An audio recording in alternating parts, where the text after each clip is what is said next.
Hi, Michael Schuster here on behalf of the team of all types of divorce professionals at Divorce Specialist Group. What if your spouse had an affair?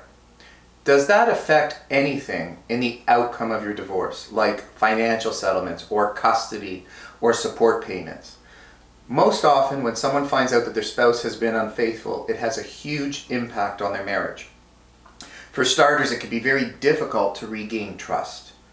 And people don't usually blame their divorce on just one factor. However, infidelity can be one of the most impactful single factors on the decision for a couple to get divorced.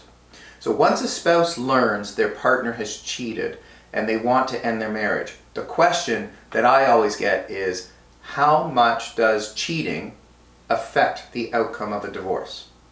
Years ago, adultery might have been factored into, or heavily factored in fact, into divorce settlements, meaning financial settlements were more in favor of the faithful spouse.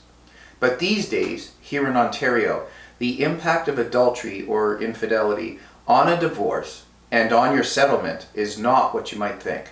Ontario is referred to as a no-fault province.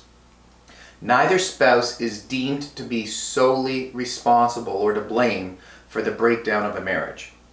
Even if infidelity is the reason that you want a divorce, in most cases it'll be inconsequential to the outcome. Cheating almost never has an effect on spousal support or child support or custody or even equalization in net family property.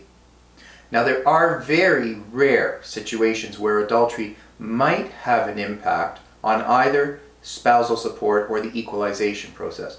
But when it comes to spousal support, if the spouse who was cheated on can prove to the court, A, that the other spouse's affair caused him or her such severe emotional harm that it affected his or her ability to support themselves, and B, that the spouse who cheated knew or ought to have known that this result was likely going to happen to the other spouse, then the spouse who was cheated on may be granted an increased amount of spousal support.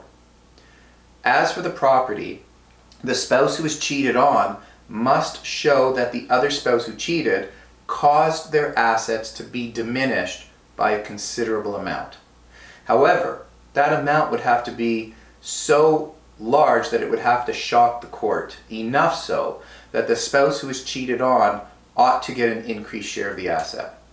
But I have to tell you, the threshold is very, very, very high. The legislation uses the word unconscionable and intentional and reckless depletion, which are legal terms, but quite frankly, it raises the bar so high that this is very rare, if ever, done. So if you do have questions about your divorce or infidelity or any part of your divorce, just remember Divorce Specialist Group does have the best professionals who specialize in divorce. They have the highest vetting process. They've recruited the best professionals who not only have a proven track record of success, but the highest level of integrity and genuine empathy and care for what you're going through. And if you'd like, you can get a free 30-minute consultation.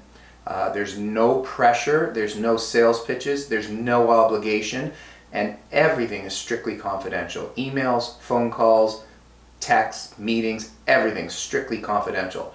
So if you'd like to ask any questions or request a free consultation, just send an email to info@divorcespecialistgroup.com and we'll get back to you. We do thank you for watching, and we do wish you well.